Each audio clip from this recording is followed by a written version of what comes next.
Hello বন্ধুরা, আপনারা কেমন আছেন? আশা করি সকলে ভালো আছেন। অদিতি লাইফস্টাইল চ্যানেলের পক্ষ থেকে সকলকে ভালোবাসা অভিনন্দন জানাই। আজকে ইতু পুজোর দিন বন্ধুরা। 5টা সপ্তাহ আমরা পুজো করেছি। এই 5টা সপ্তাহ পুজো করার পর আজকে শেষ রবিবার, তাই ইতু পালনের দিন। আগামীকাল আমরা সারাদিন উপোস থাকবো। ইতুর পুজো করে একবার ফল প্রসাদ খেয়ে তারপর ইতু ভাসানের কিছু সময় আগে আতপ চালের ভাত খাবো, আর আমরা কিছু খেতে পারবো না। এই একটি মাস ধরে পুজো করেছি। আজ পুজো হয়ে গেছে, তাই মনে হলো যে ইতু মায়ের একটুখানি ভিডিও করে আপনাদেরকে দেখাই।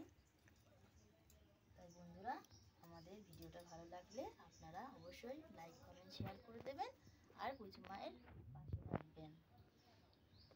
ভিডিওটা কেমন লাগলো বন্ধুরা? আশা করি ভালো লাগবে। আপনাদেরও নিশ্চয়ই ইতু পুজো আছে বা অনেকের গোপাল পুজো আছে। যার যেটা নিয়ম, আমাদের বংশে এটাই নিয়ম ইতু পুজো। তাই মা বলেছে আমাদের ইতু পুজো করতে, মা আমাকে তুলে দিয়েছে। এই 4-5 বছর ধরে আমি ইতু পুজো করছি।